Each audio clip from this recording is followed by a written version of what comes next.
পেশাগত যোগ্যতা দিয়ে কখনোই কারোর বিচার করা যায় না।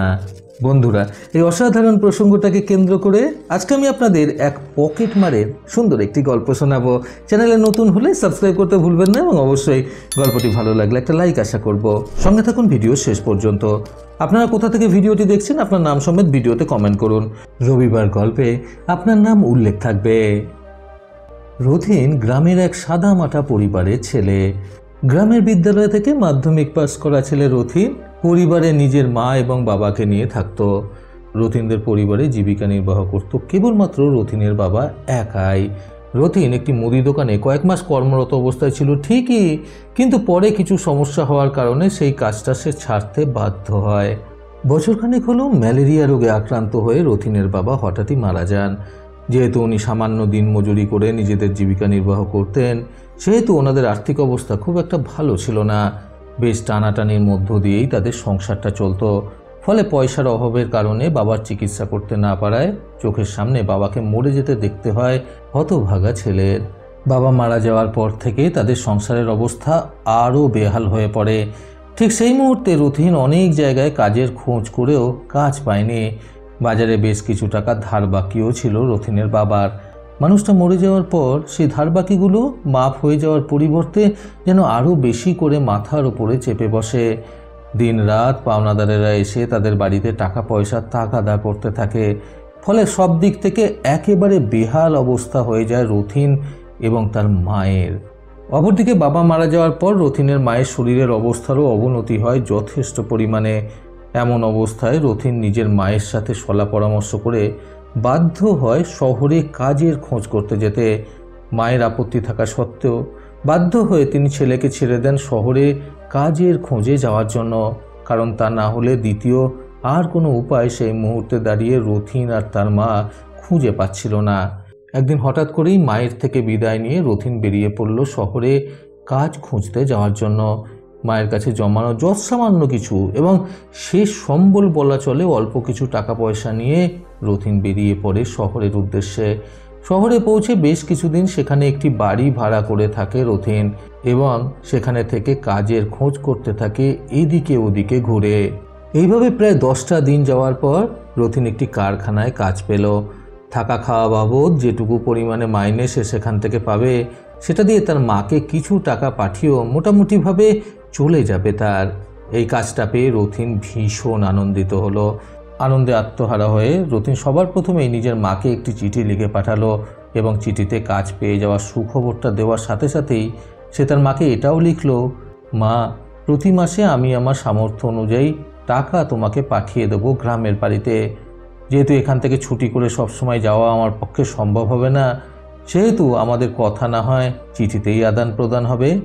রথিনের মা যেহেতু পড়াশোনা বিন্দু মাত্র জানতেন না, সেহেতু পাশের পাড়ার রথিনের মুখার্জি দাদু অর্থাৎ রথিনের মায়ের মুখার্জি কাকার ওপরেই ভরসা করতে হতো তাদেরকে কোনো লেখাপড়ির কাজ থাকলে বা চিঠিপত্র পড়ানোর হলে। মানুষটা ছিলেন সত্যি কথা বলতে বড্ড বিশ্বাসী একজন মানুষ। রথিনের মাকেই মুখার্জি কাকা অত্যন্ত স্নেহ করতেন, নিজের থেকেও বেশি ভালোবাসতেন তিনি। সেই কারণেই রথিন শহর থেকে কোনো চিঠিপত্র পাঠালে রথিনের মা সেটাকে নিয়ে ছুটে চলে যেতেন মুখার্জি কাকার বাড়িতে। সেখানে বসে থেকে মুখার্জি কাকার থেকে চিঠিপত্র পড়িয়ে তারপরে রথিনের মা নিজের মনকে শান্ত করে বাড়ি ফিরে আসতেন। আবার রথিনকে যখন কোনো চিঠি পাঠাতে হতো তখন এই মুখার্জি কাকুই নিজের হাতে করে চিঠি লিখে দিতেন রথিনকে। এইভাবেই প্রায় 2 মাস খুব ভালোভাবেই কেটে গেল। রথিন যা মাস মাইনে পেত সেখান থেকে অল্প কিছু হলেও মোটামুটি একটা পরিমাণের টাকা সে তার মাকে প্রত্যেক মাসে মাসে গ্রামে মানি অর্ডার করে পাঠিয়ে দিত এবং সাথে করে একটি চিঠিও পাঠিয়ে দিত। চিঠিতে এটা লিখে দিত যে এই টাকাটা তোমার খরচের জন্য পাঠালাম মা, জানি পরিমাণটা সামান্য, কিন্তু কষ্ট করে নিজের ছেলের এই টাকা দিয়ে সংসার চালিয়ে নিও। ছেলের কাছে এই টাকাটা সামান্য মনে হলেও রথিনের মা কিন্তু খুবই আনন্দিত হতেন ছেলের কাছ থেকে মাসে মাসে ওই টাকাটা পেয়ে। ছেলের প্রতি ওনার ভারী গর্ববোধও হতো। একটু হলেও মনে হয় দুঃখ ঘুচে যেত, ওনার সংসারের অভাব মিটে যেত। এইভাবে 2 মাস কেটে যাওয়ার পর একদিন হঠাৎই রথিন খবর পেল যে রথিন যে কারখানায় কর্মরত অবস্থায় ছিল সেই কারখানাটা হঠাৎ করে আগুন লেগে গেছে। ফলে কারখানাটা এখন বন্ধ করে দেওয়া হচ্ছে এবং সেখানে আর কেউ কাজ করতে পারবে না। হঠাৎ করে এই খবরটা শোনা মাত্রই যেন রথিনের মাথায় আকাশ ভেঙে পড়ার মতো অবস্থা হলো। অথচ এর কিছুদিন আগেই রথিনের মা পাশের বাড়ির মুখার্জি দাদুকে দিয়ে চিঠিতে লিখিয়ে পাঠিয়েছিল যে ওনার শরীরটা খুব একটা ভালো নেই, ফলে রথিন যদি এ মাসে একটু বেশি টাকা পাঠায় তাহলে উনি একটু গ্রামের ডাক্তারকে দেখাতে পারবেন। এই চিঠি পাওয়ার পর থেকেই রথিনের মনে বড় স্বাদ ছিল এবারের মাইনে থেকে অল্প কিছু হলেও টাকা বেশি তার মাকে সে পাঠাবে। কিন্তু রথিনের দেখা সব স্বপ্ন নিমেষের মধ্যে জল হয়ে গেল। হঠাৎ করে কারখানা বন্ধ হয়ে যাওয়ার কথা শুনে রথিনের পায়ের তলা থেকে যেন মাটি সরে গেল। ঠিক সেই মুহূর্তে রথিনের কাছে ছিল ৮০ টাকা। এই ৮০ টাকা দিয়ে রথিন কি করবে না করবে কিছুই বুঝে উঠতে পারছিল না। এই ৮০ টাকাটাকেই শেষ সম্বল মেনে নিয়ে সে মনে মনে ভাবল, তার এই শহরে চাকরি করতে আসার জন্য যখন তার মা নিজের কাছে গচ্ছিত থাকা সামান্য শেষ সম্বলটুকু দিয়ে দিতে দ্বিধাবোধ করেননি, তখন রথিন এই টাকাটাই তার মাকে পাঠাবে। এই ভেবে সে একটি চিঠি লিখল নিজের মায়ের উদ্দেশ্যে যে এই মাসে ৮০ টাকা জমেছে, দয়া করে আমাকে ক্ষমা করে দিও। এই ৮০ টাকা দিয়ে দুদিন হলেও কিছু খেয়ে নিও। আর সব থেকে বড় ব্যাপার কি জানো মা, হঠাৎ করেই না আমার কারখানাটায় আগুন লেগে গেছে। বর্তমানে আমার কারখানাটা বন্ধ হয়ে গেছে। এর থেকে বেশি আমি তোমাকে দিতে পারলাম না, তার জন্য আমাকে ক্ষমা করো মা। এই চিঠিটা এবং নিজের কাছে থাকা ৮০ টাকাটা রথিন মুড়িয়ে নিজের মানি ব্যাগে করে ঘর থেকে বেরিয়ে পড়ল আবারও নতুন কাজ খোঁজার উদ্দেশ্যে। রাস্তায় এভাবে বেশ কিছুক্ষণ ঘুরে বেড়াবার পর রথিন একটা স্টেশনে গিয়ে কিছুক্ষণ সময় কাটানোর জন্য বসলো।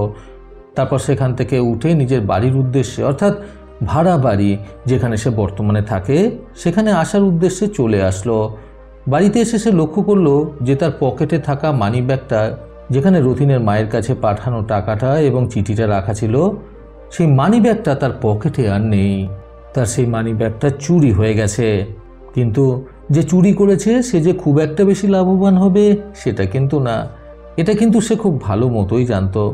কিন্তু মাকে সে যে ৮০ টাকাটাও পাঠাতে পারল না, এটাই ছিল তার সব থেকে বড় কষ্টের বিষয়। এইভাবে সে মনমরা হয়ে বেশ কিছুদিন ঘরেই বন্দি হয়ে পড়ে রইল, কোনো ক্রমে খেয়ে দে। একদিন হঠাৎ রথিনের কাছে একটি চিঠি এসে পৌঁছালো। চিঠি খুলে সে দেখলো তাতে লেখা রয়েছে, বাবা, আমার জন্য যে ১০০০ টাকাটা এই মাসে পাঠিয়েছিলি সেটা আমি পেয়ে গেছি। টাকাটা পেয়েই আমি ডাক্তারও দেখিয়ে নিয়েছি, আর এখন অনেকটাই সুস্থ রয়েছে। এই কথা শুনে রথিনের আকাশ থেকে পড়ার মতো অবস্থা হলো। সে কিছুই বুঝে উঠতে পারছিল না যে এটা তার মা আসলে কি বলতে চেয়েছেন। ঠিক এর পরের দিন রথিনের কাছে একটি চিঠি এসে পৌঁছালো। সেই চিঠিটা খুলে রথিন দেখল তাতে খুবই খারাপ হাতের লেখার সহিত কিছু কথা লেখা রয়েছে। সেই লেখাগুলো রথিন খুব কষ্ট করে পড়ার চেষ্টা করলো। তাতে লেখা রয়েছে, ভাই, মা তো সবার মাই হয়। আমি একজন পকেটমার হতে পারি, কিন্তু সব শেষে আমি একজন মায়ের সন্তান। কাজেই তোমার এই মানি ব্যাগটা পেয়ে এবং মানি ব্যাগের মধ্যে থাকা ৮০ টাকা আর মাকে পাঠানোর জন্য রাখা চিঠিটা পড়ে আমার ২ চোখ জলে ভেসে এসেছিল ভাই। আমি তোমার ওই ৮০ টাকার সাথে আরও ৯০০ টাকা যোগ করে তোমার মাকে তার ঠিকানায় পাঠিয়ে দিয়েছি। ভগবানের কাছে প্রার্থনা করি তুমি যাতে খুব তাড়াতাড়ি কোনো কাজ পেয়ে যাও, তারপর আবারও তোমার মাকে বেশি বেশি করেই টাকা পাঠিও। এই চিঠিটা পাওয়ার পর সেদিন রথিনের ২ চোখ দিয়েও জল গড়িয়ে এসেছিল এবং সে সেদিন বুঝতে পেরেছিল যে মনুষ্যত্ব বোধ সম্পন্ন মানুষ কিন্তু এখনও এই দুনিয়ায় খুঁজে পাওয়া যায়। বন্ধুরা, নিজের মধ্যে মনুষ্যত্ববোধ জাগ্রত করতে আজকের এই সুন্দর গল্প থেকে শিক্ষণীয় ৩টি কথা সর্বদা মনে রাখুন। প্রথমত, পেশা দেখে কখনোই কাউকে বিচার করাটা উচিত নয়। দ্বিতীয়ত, মা কথাটির অন্য কোনো বিকল্প হয় না, মা সবসময় মাই হয়ে থাকে। তৃতীয়ত, মনুষ্যত্ববোধ সম্পন্ন মানুষ এখনকার যুগে খুঁজে পাওয়াটা খুবই কঠিন একটা কাজ। প্রতিবারের মতো আবারও বলবো, এই পৃথিবী তাদেরকেই সম্মান দেয় যারা ইউনিক কিছু করার ক্ষমতা রাখে। সকলে সুস্থ এবং সুন্দর জীবন কামনায় প্রকৃত জীবন থেকে আমি সন্তু চক্রবর্তী আবার আসবো নতুন সুন্দর শিক্ষণীয় একটি ছোট গল্পের সাথে। ভালো শুনুন, ভালো থাকুন। ধন্যবাদ।